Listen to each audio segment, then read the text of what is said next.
पढ़ते हैं प्रश्नावली 3.6 का क्वेश्चन नंबर सेकंड का फर्स्ट पार्ट। ऋतु धारा के अनुकूल 2 घंटे में 20 किलोमीटर तैर सकती है और धारा के प्रतिकूल 2 घंटे में 4 किलोमीटर तैर सकती है।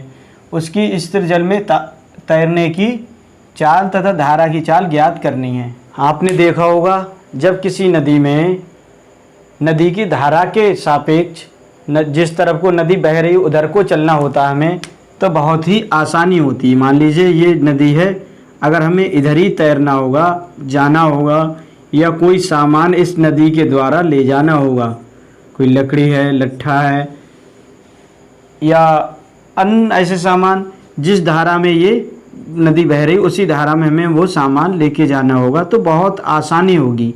इस साइड में ले जाने में बहुत ही आसानी होगी। जैसे कि तैरते वक्त नदी में तैरें और वो धारा भी उसी दिशा में हो जिस दिशा में हम तैर रहे हैं, तो हमें तैरने के लिए खुद की एनर्जी ज़्यादा लगानी नहीं होती है। लेकिन विपरीत दिशा में किसी चीज़ को हमें लाना हो तो यहाँ पर हमें पहले से ज़्यादा फोर्स की ज़रूरत पड़ेगी, पहले से ज़्यादा ताकत की ज़रूरत पड़ेगी, पहले से ज़्यादा हमें बल लगाना पड़ेगा, तब इधर से इधर को कोई वस्तु खींची जा सकेगी। यही क्वेश्चन में कह रहा है। ऋतु है धारा के अनुकूल 2 घंटे में 20 किलोमीटर तैर जाती है, यानी जिस तरफ को धारा चल रही है उस तरफ को अगर ऋतु तैरती है तो 20 किलोमीटर 2 घंटे में तैर जाती है। और धारा के प्रतिकूल, अब धारा के विरुद्ध जाना पड़ रहा है, 2 घंटे में 4 किलोमीटर, मात्र 4 किलोमीटर तैर सकती है। उसकी स्थिर जल में तैरने की चाल तथा धारा की चाल ज्ञात करनी है। चलते हैं क्वेश्चन के सॉल्यूशन की तरफ।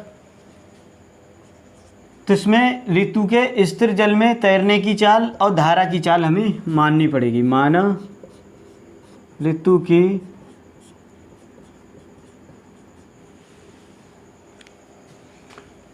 ऋतु की स्थिर जल में तैरने की चाल x है और धारा की चाल y।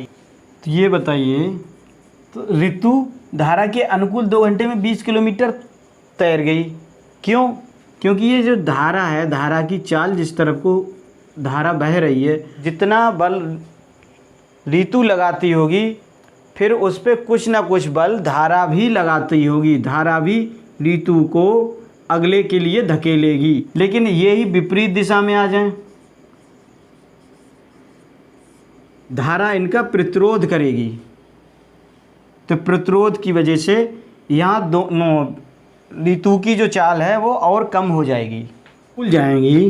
तो यहाँ पर जो धारा की कुछ चाल होगी, कुछ ना कुछ तो धारा की चाल होगी, वो और ऋतु की चाल, ऋतु की चाल प्लस धारा की चाल, दोनों की चाल जुड़ जाएगी।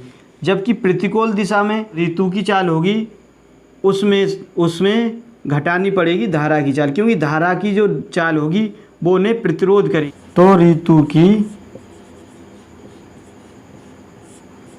धारा के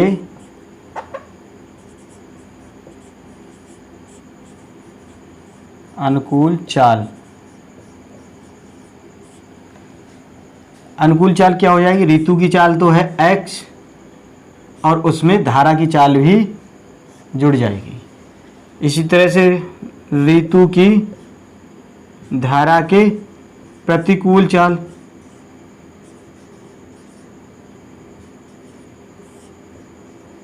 क्या हो जाएगी? ये माइनस हो जाएगी। चाल बराबर होता है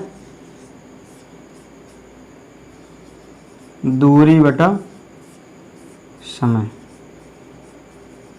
ये हमें याद रखना है। धारा के अनुकूल,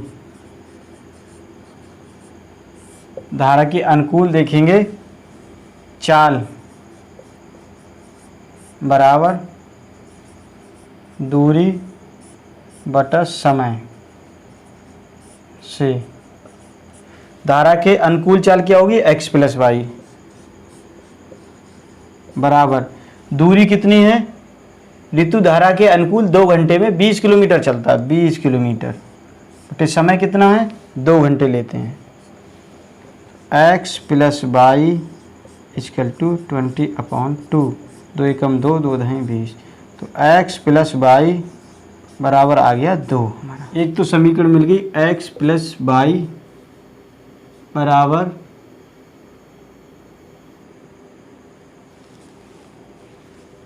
10। इसी प्रकार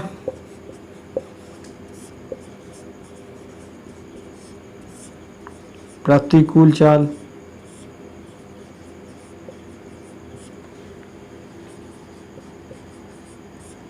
बराबर दूरी बटा समय। प्रतिकूल चाल क्या है, x माइनस वाई बराबर दूरी कितनी है। अब प्रतिकूल 2 घंटे में 4 किलोमीटर चलना है, 4 किलोमीटर बटे समय लग रहा है 2, तो इसे भी काट लेंगे, 2 एकम 2, 2 दूनी 4, तो x माइनस वाई बराबर 2। ये समीकरण नंबर सेकंड आ गया, x माइनस वाई बराबर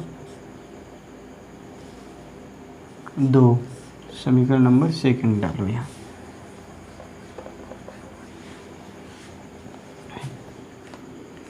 समीकरण 1 व 2 को हल करने पर हल करेंगे,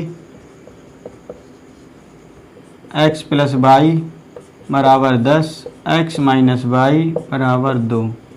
ये कट जाएंगे दोनों, ये माइनस का ये प्लस का, x और x 2x हो जाएगा बराबर 10 और 2 12 हो जाएंगे, तो x बराबर 12 बटे 2, 2 एकम 2, 2 6 12, x बराबर 6 आ जाइए।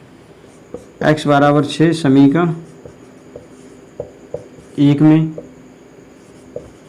रखने पर एक क्या है, x प्लस वाई बराबर 10, x की वैल्यू आ गई 6 प्लस वाई बराबर 10, तो y बराबर 10, ये माइनस का आ जाएगा, y बराबर आ गया 4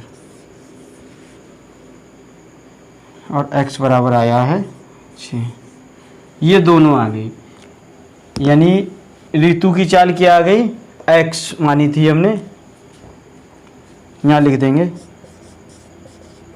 ऋतु की चाल बराबर x मानी थी और x की वैल्यू आई 6 किलोमीटर प्रति घंटा। और इसी तरह से धारा की चाल आ गई,